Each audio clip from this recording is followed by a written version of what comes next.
what are the strategies that you feel Lionsgate is going to need to use to keep us all connected to this franchise over winter/spring of 2013? The movie will be in the can, or more accurately, on the hard drive, and post-production will be going on.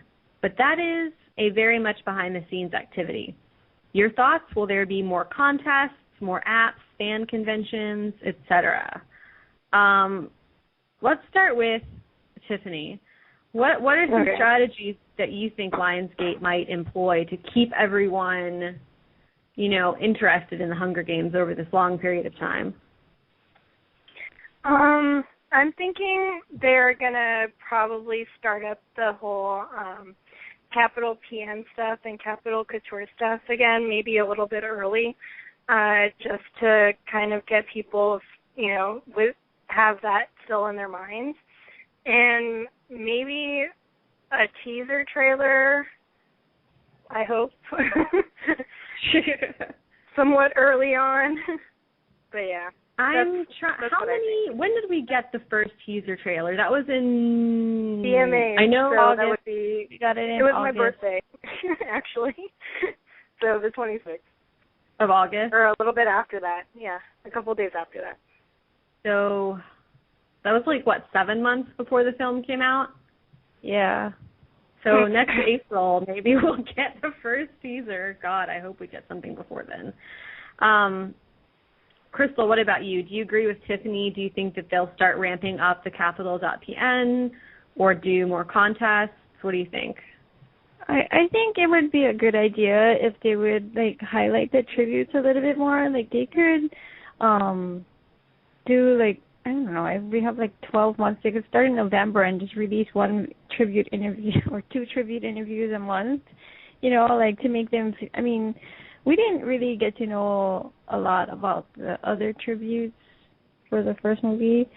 So, if they were to use that, there's 24 of them, so they could make it because they have their Capitol TV theme thing on YouTube, right? So, yeah. I don't know. I think they have a lot of potential because they have such a big cast. So, are you thinking in-character interviews, as if? Yeah. I actually think something that you would view if you lived in Pan Am. I think that would be so freaking cool. Like you said, if they just did one district a month, that would take us to the premiere.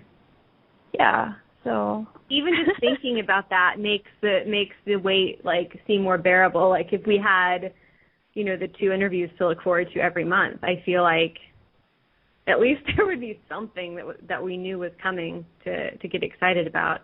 I really like that idea. I think that we should pitch that to Lionsgate. Sam, what are your thoughts? Have we lost Sam? Oh, no. I was going to ask him about soundtrack stuff. Well, Ellie, what do you think that they might do?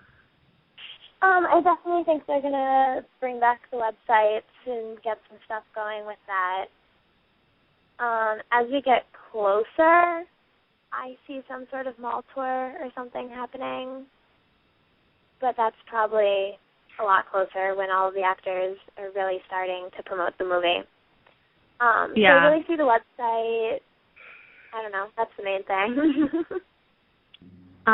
Ariel, what about you? Do you think they'll do anything differently? No, I think possibly just more of the same of Capital Couture and social media and, maybe different variations of such. But I don't know. I think just pretty much what they've been doing, although I'm going to hope for more. They had a pretty good formula, I think, with, releasing the first motion poster and all of the different character posters and the teaser and then the trailer. So I think we'll see all of that repeated. I also agree with everyone else here. I think that they're going to bring the thecapitol.pn back and hopefully do more with that. I would have liked for them to have, made a bigger deal out of that last time just because it's so cool, but I feel like it was, very much underused. So I wonder, too, if they're going to do mayor elections again, or if they will keep the same mayors on. It would be kind of cool if there was a re-election, although we have so many friends who are mayors. It would be sad if they were voted out, but I guess we'll find out. I'm really into Crystal's idea about the interviews. I feel like somehow we need to make Lionsgate aware of this idea because I think it's amazing. I'm sure that they'll do some other contests. Because they're victors, right? So they're all basically interesting because they won. So it would be, oh my God, I'm just picturing it in my head. It would be fantastic. I don't know what else they might do. I don't, as far as like events for the fans go, I don't know. I'm sure they've got something cooking already. Adam, what do you think? I'm sure. I mean, like you've all kind of been alluding to, they really had a brilliant marketing campaign last time. And the numbers speak for themselves. I mean, a movie that, and it's easy for us to forget this.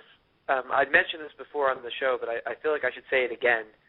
As early as April, May, June, even July of the year of the film, this would be the summer of 2011, most of the world didn't even know what The Hunger Games was.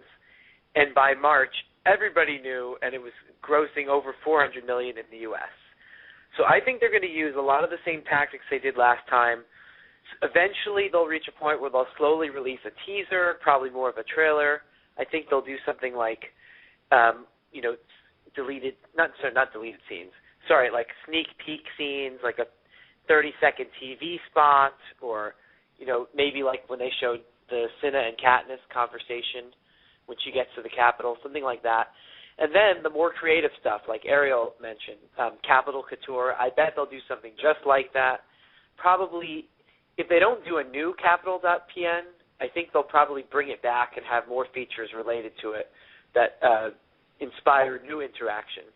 And then also, I think, and when I say this, I mean this with all modesty, I think that they will encourage people to participate in the Hunger Games Fireside Chat podcast because, that just kind of ties everything together from beginning to the end. Two more things I just want to quickly say. Oh, who was that, Crystal? Whoever that was, you can speak first. I was going to say, I do want to say that I think they do need to improve on their pacing of releases because, like the major stuff was paced really well, but I remember, they didn't release pictures, all that often, and then, in March, we got, 100 pictures. I think it was because the books came out. Do you guys remember that?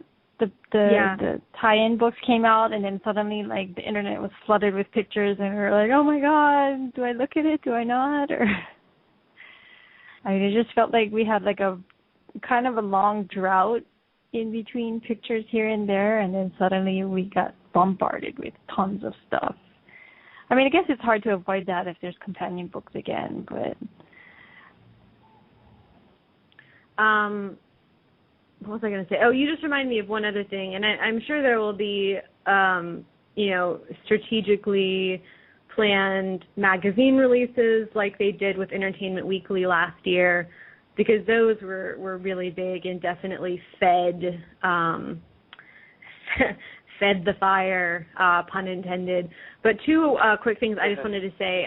I'm really looking forward to, I'm assuming that they'll do what they did last year and release, a few singles off of the soundtrack well in advance of the film's release, because that really got people excited last year. And I'm assuming that they'll do the same thing they did with the Hunger Games and have a score for the film, an instrumental score, but also have some sort of a companion album featuring different songs. I think they're pop punk, but there's this band, We the Kings, and earlier this week, or late last week, the lead singer tweeted and mentioned that he had just finished writing a song for the soundtrack. We don't know, if that means it will definitely be on the soundtrack or if he wrote it for consideration. But either way, I think that soundtrack stuff is happening right now. So it would be awesome if we could get, some music from the soundtrack in advance of the premiere. And speaking of that, I really hope we find out who is scoring this film. Sam, are you back yet? Sam's having some kind of an audio issue. But yeah, I'm wondering who will be scoring the film. I feel like there's a lot of stuff that we don't know yet. We don't know if the same cinematographer is back. We don't even know the entire cast yet. So anyway, and then the other thing I was going to ask you guys is, do you think that as far as the thecapitol.pn stuff goes, do you think that they will introduce more of a District 13 component? Like, will we start to see like signs of the rebellion online? What do you guys think? Will they create a District 13? They have Facebook pages for all the districts except 13. Do you think they'll create that for Catching Fire, or will that be something they do for Mockingjay? What do you guys think? I think with the whole Blu-ray Easter egg thing, it seemed like they were going to go in that direction early. Yeah. I'm still, overwhelmed and so impressed that Courtney was able to figure that out. I feel like she's so proud of her. So am I. I feel she is the only person that I've seen even post about it. I think she might be the only person on the planet that figured it out, because I haven't seen anyone. Wait, what did Courtney figure out? Sorry, I missed this. Well, I have missed it too. The Blu-ray Easter egg? Yeah, we talked about this on the DVD episode. Oh, the Easter egg. Sorry, I didn't hear that. Oh yeah, of course Courtney would figure that out.